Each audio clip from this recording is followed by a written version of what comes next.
Morning all, it's Monday the 16th of February and the Prime Minister has announced a series of measures to help protect children from online harm, including limiting access to AI chatbots. The plans include a consultation on banning social media for under-16s in the UK, but critics have urged swifter action to limit what they call harmful platforms. But campaigners have also welcomed a move to bring in legislation to preserve a child's online data automatically after their death. It's a change that has been campaigned for by Ellen Room. Her son Jules died when he was 14. To explain, here's our technology editor Zoe Kleinman. Ellen Room's son Jules was 14 when he died in 2022. She believes that he was trying an online challenge which went wrong, but she's never been able to access his data to prove it. Under current rules, a child's data must be requested from tech companies within 12 months of their death by either a coroner or the police.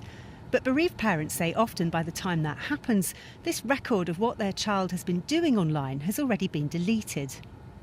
Under new rules, coroners will have to tell Ofcom as soon as possible about the death of every child aged 5 to 17, so that the regulator can order tech companies to preserve their data if it might be relevant to how they died. I always said that if I could try and make something positive out of the loss of Jules's life, then I would. And this, going forward, will help other bereaved families. What we now need to do is stop the harm happening in the first place. This is really relevant when a child dies, but we need to stop children dying in the first place.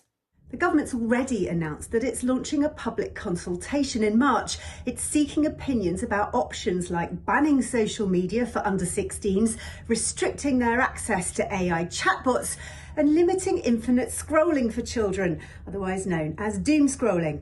It says it will act quickly on the results, but critics are concerned this might mean the government giving itself powers to change laws without due process.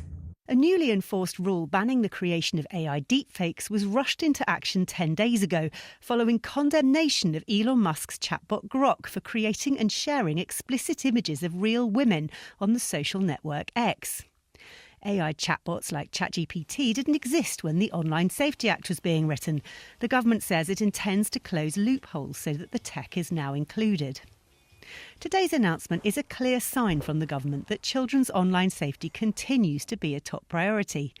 And while it may be based on wheels that were already in motion, it's been welcomed by campaigners and bereaved parents, some of whom have spent years tirelessly fighting for change. Zoe Kleinman, BBC News.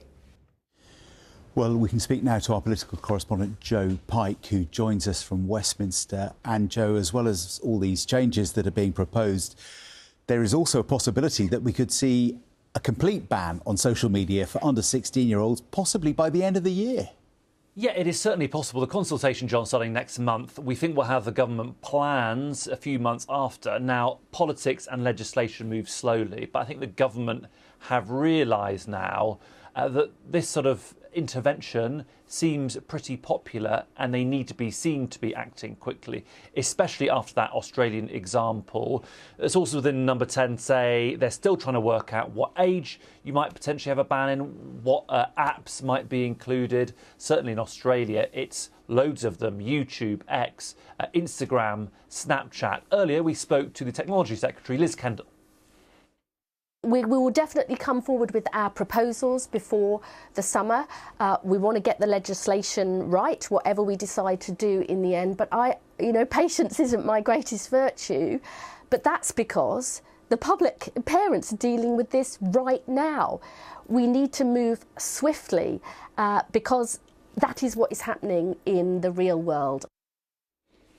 So what the government want to do is slightly change the law so they have the ability to tweak things as technology changes, because it is moving fast, especially on AI. That's why AI chatbots are included in this, as well as some more details to strengthen that data preservation part of this that we've discussed so much on BBC Breakfast. Keir Starmer will be talking about this later today. Opposition parties, though, critical about the speed of the government's progress.